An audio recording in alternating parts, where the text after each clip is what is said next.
Paz do Senhor, meus irmãos, glória a Deus. É muito bom estar aqui reunido com os irmãos hoje para mais uma live, para mais uma vez nós meditarmos na palavra do Senhor.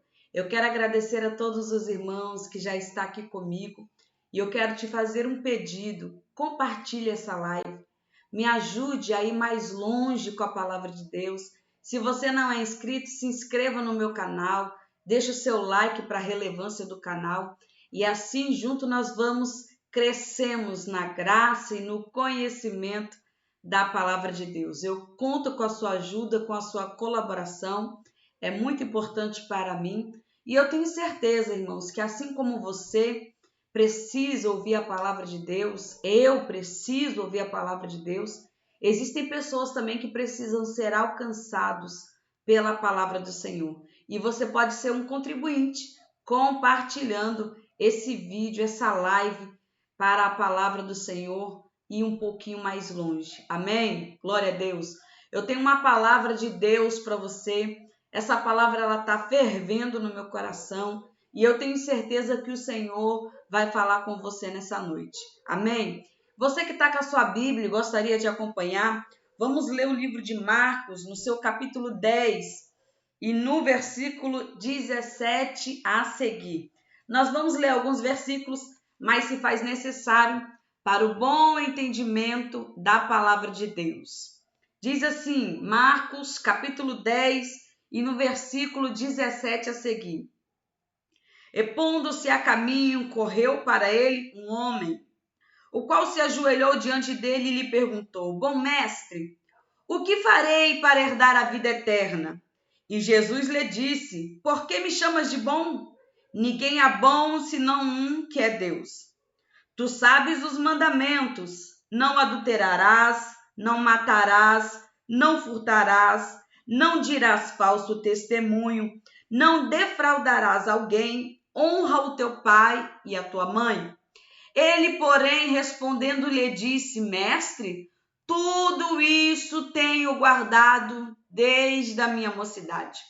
E Jesus, olhando para ele, o amou e lhe disse: Falta-te uma coisa.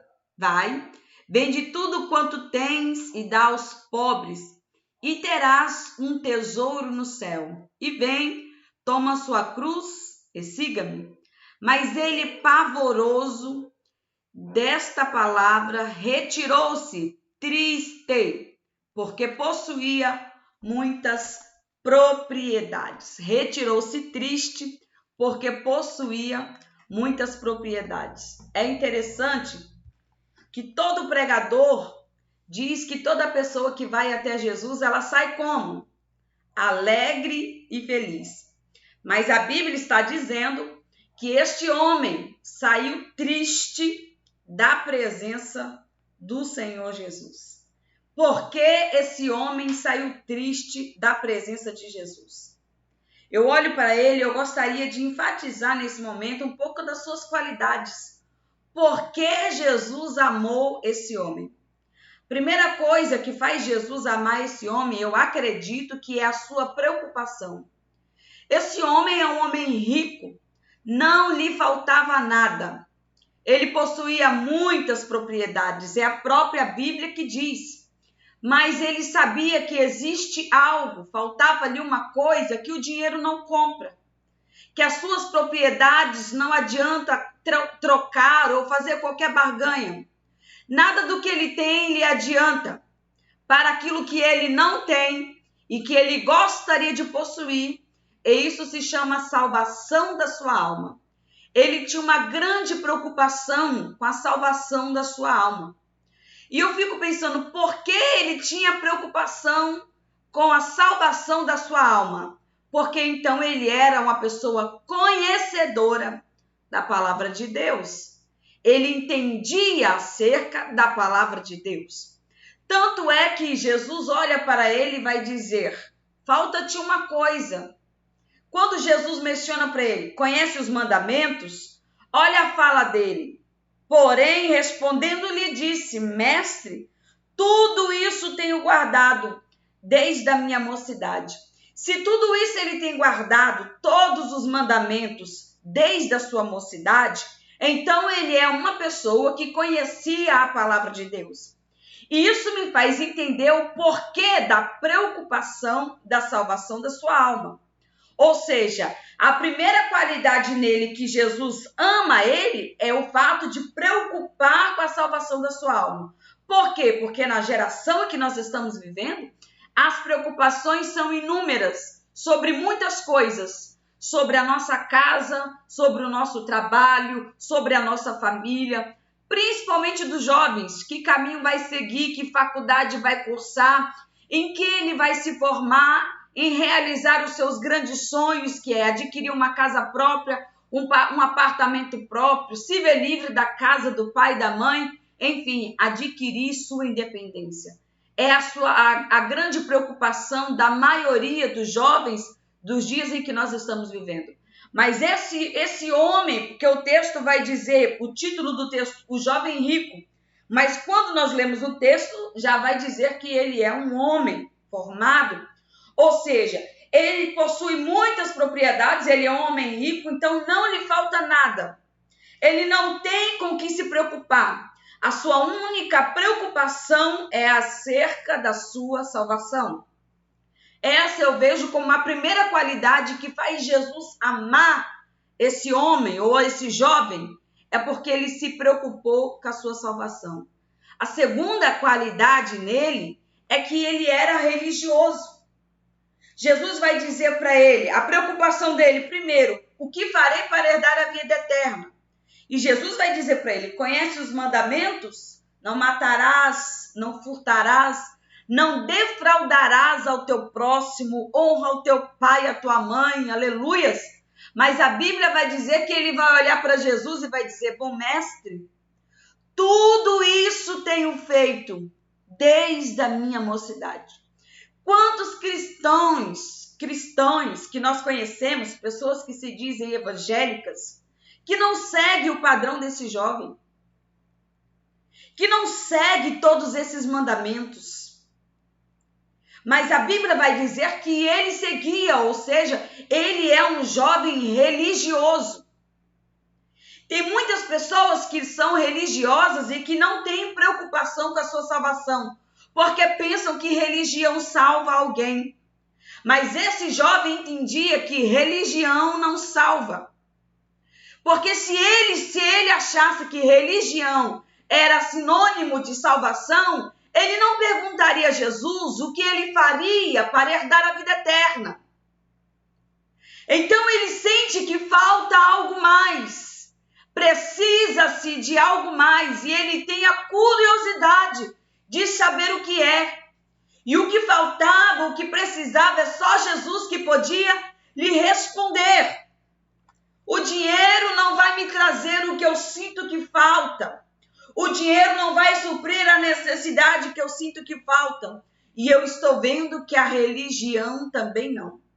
Porque embora eu siga todos os mandamentos, vamos trazer para os nossos dias, embora eu seja um crente assíduo na igreja, embora eu seja um dizimista, embora eu seja um ofertante, embora eu não falte nenhum culto, isso não tem me dado certeza de salvação. Aleluias! Sabe por que isso não tem dado certeza de salvação? Porque religião não salva. Meus irmãos, nós estamos vivendo um tempo muito difícil. Um tempo em que Deus não é mais o centro de tudo. Houve um tempo lá para o lado da década de 70, 80, para aqueles tempos, que Deus ele era o centro de tudo. E esse tempo é chamado de pós-modernidade. Veja que os hinos eram hinos cristocêntricos. Eram hinos para adorar a Deus. Eram hinos que engrandeciam o nome de Deus. Eram hinos como os hinos da harpa cristã, que hoje em muitos lugares não se cantam mais e não se louvam mais. As mensagens eram mensagens cristocêntricas. Deus era o centro de tudo. Eram mensagens que não tinha muita oratória, não tinha muita teologia, mas Deus ele era o centro da máxima adoração. Eram mensagens que pessoas eram um pouco leigas até mesmo acerca da leitura, mas eram cheios da presença de Deus. cultos em que crianças eram batizadas com o Espírito Santo, cultos em que jovens tinham desejo de serem pregadores da palavra de Deus, comprava aquelas Bíblias de Thompson, estudo pentecostal, eram Bíblias que eu cheguei a conhecer, Bíblias que eram grossas, e ele tinha orgulho de carregar aquilo ali, porque ele dizia que queria ser um pregador, ele queria estudar melhor acerca da palavra de Deus. Essa geração passou e veio uma geração modernidade.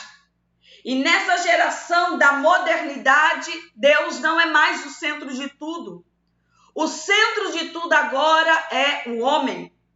As mensagens são mensagens motivacionais e não mais cristocêntricas.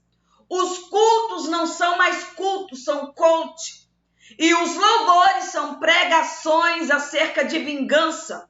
São pregações para massagear o ego. São pregações que engrandecem ao homem e não mais a Deus. Hinos cujas letras vai dizer que quem te viu passar na prova e nunca te ajudou, quando vê você na bênção, na bonança, vão se arrepender. São pregações de vingança.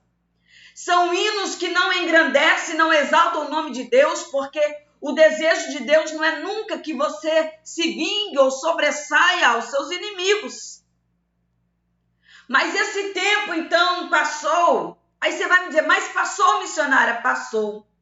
E nós estamos vivendo uma era mais difícil ainda. Uma geração mais difícil ainda.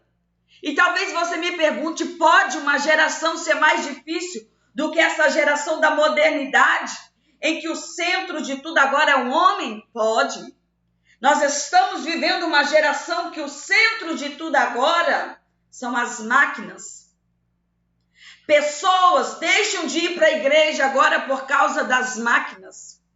Deixam de adorar a Deus agora por causa das máquinas. Que máquinas são essas? Que nos distraem, que roubou a nossa atenção, que roubou o nosso tempo, que entrou dentro da nossa casa e tirou a nossa espiritualidade. São os celulares modernos com vários aplicativos, as televisões smart, que pessoas passam o dia inteiro assistindo séries, filmes, novelas, e não se voltam mais para um tempo de adoração a Deus, para um devocional. Não existe mais devocional na vida de muitos, para um tempo em que você se volta para a palavra de Deus. E esse tempo é um tempo muito difícil, porque quando nós estamos distraídos, não queremos enxergar a nossa verdade, a realidade, a verdade dos dias em que nós estamos vivendo. Glória a Deus. E quando eu olho para isso, eu vejo uma preocupação muito grande, porque nós vamos ver pessoas que não têm mais a vontade e querer acerca da eternidade, do que vai acontecer com a sua vida se você morrer. Se a morte chegar para você hoje, você sabe aonde você vai passar a sua eternidade? Se Jesus Cristo vier para você hoje, você sabe aonde é que você vai? Se a sua alma vai para o inferno ou vai para o céu? Você tem certeza acerca da sua salvação? Aleluias! É por isso que Jesus amou esse jovem, embora ele tenha saído triste da presença do Senhor. Porque Jesus amou esse jovem, porque enxergou nele essas qualidades. Qualidades hoje que infelizmente está extinta nos dias e no tempo em que nós estamos vivendo. E hoje, nesse exato momento, é tempo de nós abrirmos os nossos olhos e enxergarmos em nós quais são qualidades que nós, como os cristãos, possuímos. Ir na igreja todo dia, ser um dizimista fiel, ser um ofertante fiel, ter uma carteirinha de membro, ter uma carteirinha de consagração a um diácono ou um obreiro. Isso não te dá direito de salvação. Aleluia, isso não garante a sua salvação no céu, não. Isso se chama religião. O que vai garantir para você salvação no céu é comunhão com Deus. Isso sim te dá certeza de salvação. Este jovem seguia todos os mandamentos desde a sua mocidade. Vamos conjecturar esse texto. Vamos dizer que ele então nasceu no berço evangélico, aleluia. Foi criado no evangelho, foi criado instruído na palavra, foi criado acerca dos mandamentos e da lei do Senhor. Mas isso não lhe deu direito de salvação. Aleluia, glória a Deus.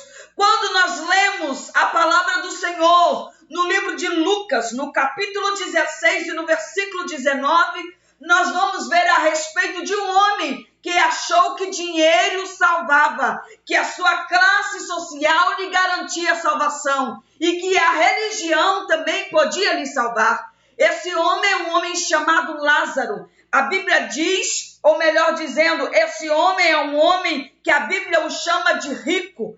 Vai dizer, a história vai contar na passagem de Lázaro e o rico, Lázaro, o mendigo. A Bíblia diz que os dois vão morrer, mas o rico vai para um lugar de tormento. Lá no lugar de tormento, ele vai lembrar da sua família. Tarde demais, porque no lugar de tormento, ele não pode fazer nada por ela. Lá no lugar de tormento, ele lembra que teu dinheiro não pode tirá-lo daquele lugar. Tua posição social não pode tirá-lo daquele lugar. Aí então ele vai dizer, meu pai Abraão. Quando ele declara meu pai Abraão, ali ele declara que ele é um religioso.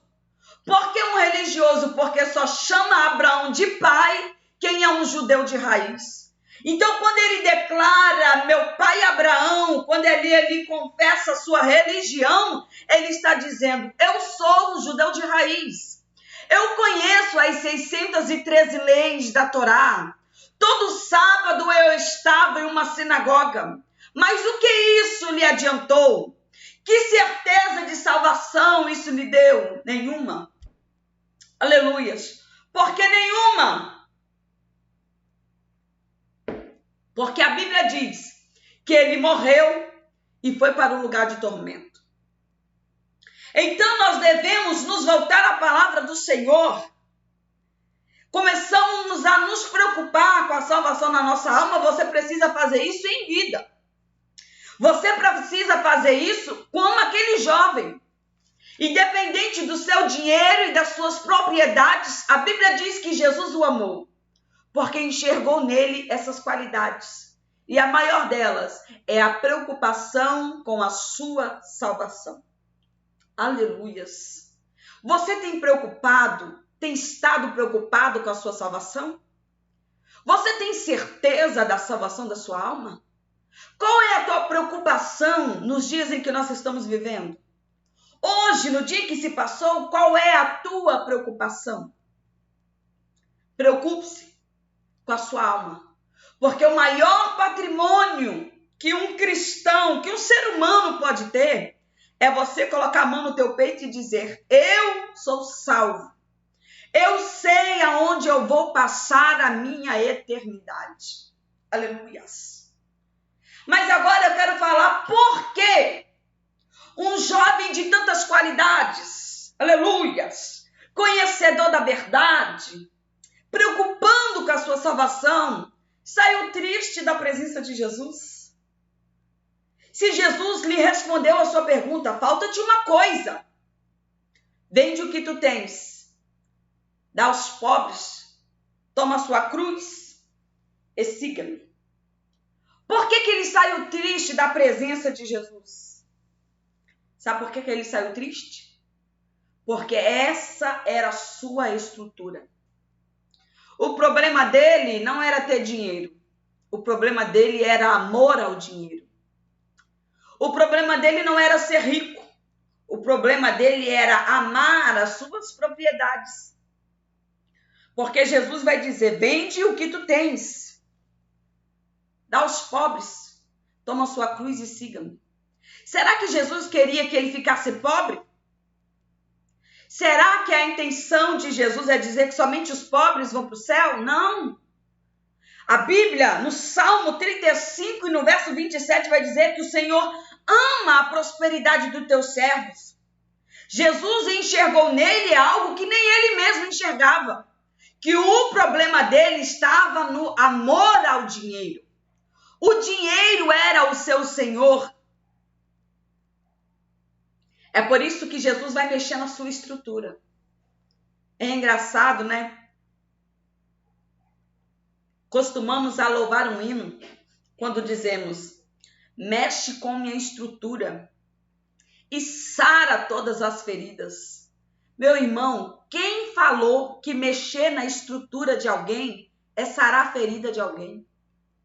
Todas as vezes que a nossa estrutura é mexida, ela nos causa dor, ela nos machuca, ela sangra, ela dói.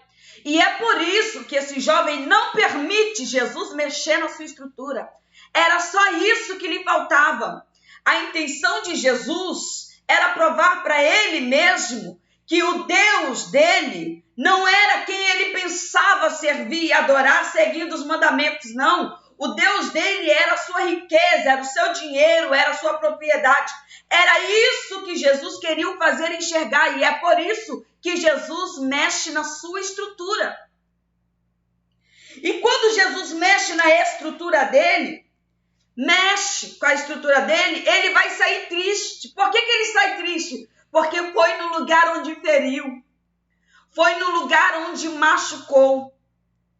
Existem situações na nossa vida, existem situações que você pode estar vivendo agora, que não é o diabo que está causando em você, não é o diabo que está permitindo você viver, não. É o nosso próprio Deus. Por quê? Porque ele está mexendo na sua estrutura. Há um propósito para mexer na sua estrutura.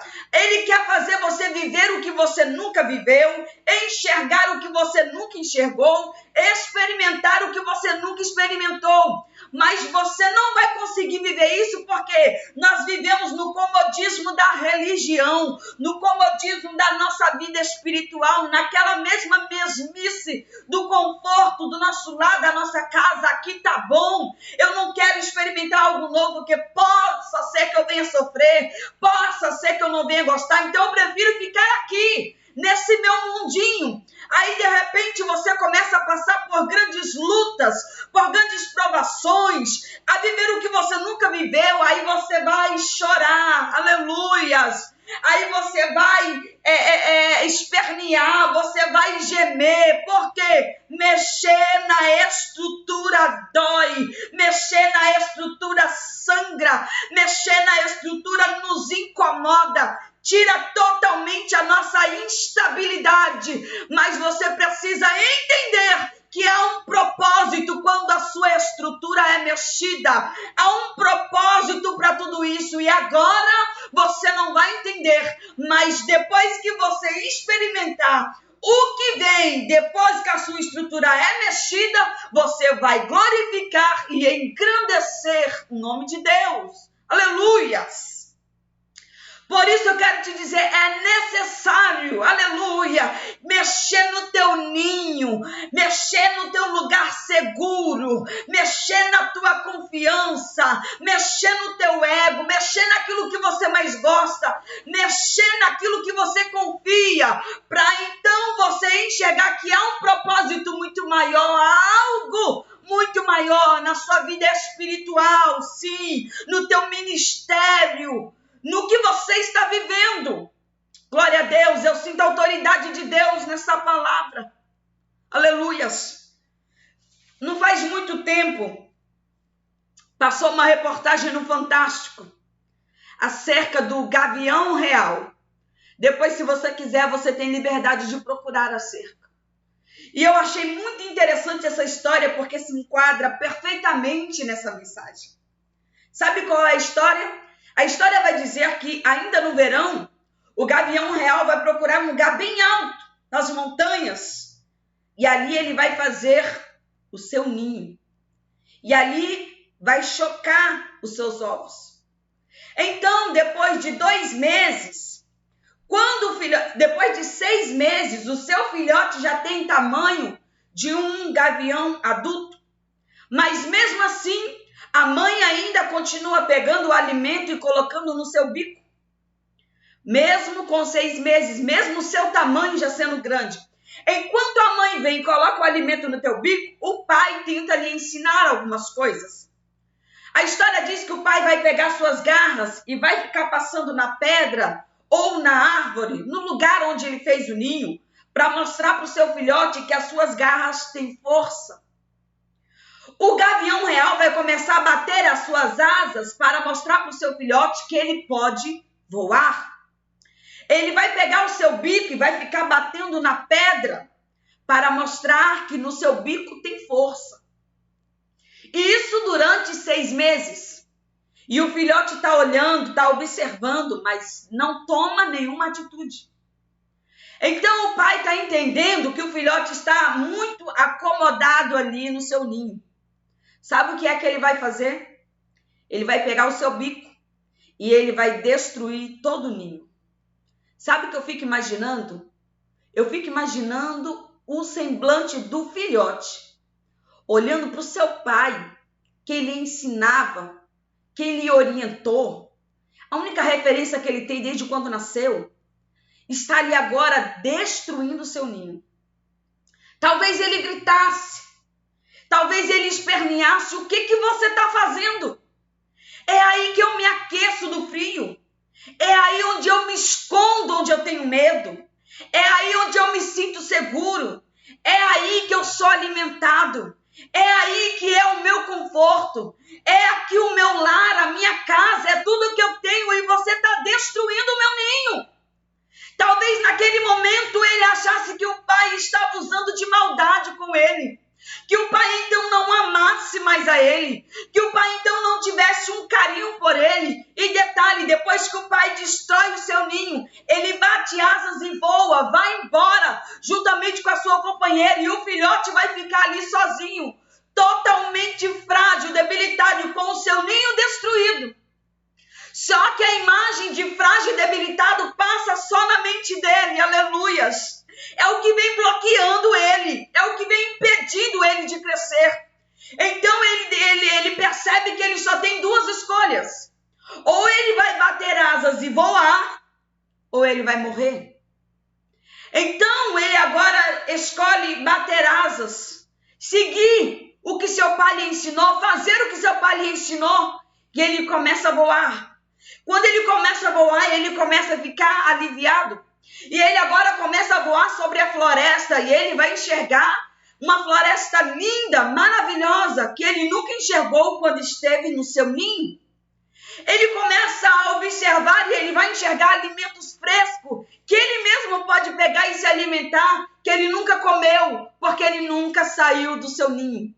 Ele começa a enxergar outras aves, outras amizades, outras coisas que ele nunca enxergou, possibilidades que ele nunca teve, porque ele nunca quis sair do seu ninho. Aleluias. Está entendendo por que a tua estrutura está sendo mexida? Está entendendo por que está te doendo? Por que está te causando dor? Não é o diabo que está te perseguindo. Também não é o próprio Deus que está te condenando, querendo teu mal. Ele quer que você saia do seu ninho. Ele quer que você saia da mesmice espiritual. Ele quer que você saia do conforto do teu lar, da tua casa, que você ouse viver. Ele quer, como diz a palavra do Senhor, em Romanos, no capítulo 12, que você transforme a tua mente, os teus pensamentos, para que você possa experimentar a boa e perfeita, agradável vontade de Deus. Saia dessa zona de conforto, saia dessa mesmice, saia do seu ninho e permita-se enxergar novos horizontes, permita enxergar um novo de Deus, novas possibilidades, novas portas abertas, novas oportunidades, novo crescimento espiritual, aleluias. Eu sinto a presença de Deus nessa palavra, aleluia. Eu sinto a autoridade de Deus na sua palavra. palavra, eu venho aqui para te dizer que nesse momento é Deus que está mexendo no teu ninho. E Ele está dizendo para você, está te doendo, eu sei que está te custando, eu sei que está, mas depois você vai me agradecer quando você enxergar novos horizontes e experimentar novas oportunidades. Como o próprio texto de Isaías vai dizer, eis que faço uma coisa nova, porventura não a percebeis? No seu ninho não vai perceber, no seu ninho você não vai enxergar, mas quando Jesus começar a mexer, começar a destruir o teu ninho, a te tirar da mesmice espiritual, que você se vê necessitado de orar como não orava antes, oh glória, de ler a palavra como nunca leu, de consagrar como nunca consagrou, de buscar como nunca buscou, as coisas vão ir mudando, as novas experiências vão chegando e você vai viver o novo de Deus na sua vida. Se você permitir, o Senhor mexer na sua estrutura. Eu tenho certeza que existem pessoas aqui que a sua estrutura já foi mexida e hoje vive o novo de Deus, mas existem outras que estão passando por esse processo e outras que ainda vão passar. É por isso que nessa noite a palavra do Senhor vem te confortar, vem te calentar, vem te orientar para quando chegar esse tempo, você saber que vai valer a pena todo esse processo. Aleluia! Que Deus abençoe a cada um dos irmãos. Se você que está ouvindo a palavra do Senhor, que está glorificando a Deus, quando você entender que há algo muito maior, aleluias, eu sempre digo, meus irmãos, todo deserto, ele tem um propósito muito maior, que nós só enxergamos depois que passamos por ele. É só você ler a Bíblia. Nós vamos ver N exemplos de pessoas que no deserto tiveram experiências espirituais sobrenatural. É no momento desse processo doloroso do deserto, de quando o teu ninho está sendo desmanchado, que nós nos achegamos a ele. É quando nós nos tornamos totalmente dependentes dele e paramos de depender da força do nosso braço, de nós mesmos, e entendemos que só ele tem poder. Aleluias. Eu quero orar por você. Você que a tua estrutura está sendo mexida. Você que já está alçando voo, experimentando o novo de Deus. Mas você que também vai passar por esse processo. Que você entenda que é uma permissão de Deus para você experimentar voos diferentes, enxergar o que você nunca enxergou e viver o que você nunca viveu na presença dele. Amém? Deixa eu orar por você. Pai, em nome de Jesus, nesse momento, ó Deus, eu quero orar pelo teu servo e pela tua serva, que ouviu a tua palavra, que entendeu a tua palavra, Senhor, nesse momento, que está passando pelo processo em que a sua estrutura está sendo mexida, que está chorando, Senhor, porque o teu ninho foi destruído. As tuas forças estão abaladas e talvez está pensando, o que é que eu vou fazer? Eu não tenho para onde ir, eu não sei que caminho eu vou seguir. E é nesse momento que a tua palavra diz que o teu poder se aperfeiçoa sobre a nossa fraqueza. É nesse momento, ó Pai, que este homem, esta mulher vai ter suas forças renovadas. E então vai começar a entender que ele pode voar, que ele tem capacidade sim, que o Senhor o capacitou e o dotou de dons e talentos, ó Pai querido. Senhor, em nome de Jesus, ajuda-os a passar por esse processo doloroso. Ó Pai querido, os faz perseverar na tua presença. No momento em que a estrutura está sendo mexida, no momento em que há uma confusão na nossa mente, no nosso pensamento, ó Pai, esclareça agora, derrama agora da tua graça e da tua direção sobre os teus filhos. Ó Pai, em nome de Jesus, e eu lhe peço, glorifica o teu nome nesse processo, glorifica o teu nome nesse deserto, glorifica o teu nome nessa dor, glorifica o teu nome nesse choro, glorifica o teu nome nessa causa. Entra com a providência, Senhor, em favor da vida dos teus filhos. Os fortalece, Senhor. Ajuda-os a viver o novo do Senhor, a experimentar, ó Deus, conforme diz a tua palavra, a boa e perfeita e agradável vontade do Senhor. Ó Pai, em nome de Jesus, nos cobre com teu sangue, nos cobre com a tua graça, ajuda-nos a viver em oração, ajuda-nos a viver na tua palavra, ajuda-nos a ter certeza de salvação e vida eterna. Toda pedra de tropeço arranca agora, todo bloqueio da mente, escravidão da mente, religiosidade, eu dou uma ordem, sai agora em nome de Jesus, da mente desse homem, da mente desta mulher. Ó Pai, em nome de Jesus, opera sinais e maravilhas na vida do teu povo. Assim nós oramos e te agradecemos por esta palavra, em nome de Jesus. Que Deus te abençoe, meu querido, em nome de Jesus. E eu faço esse pedido para você. Deus falou com você? Deus quer falar com teu amigo. Deus quer falar com um familiar teu. Compartilhe essa live e nos ajude a ir mais longe com a palavra de Deus. Deus te abençoe.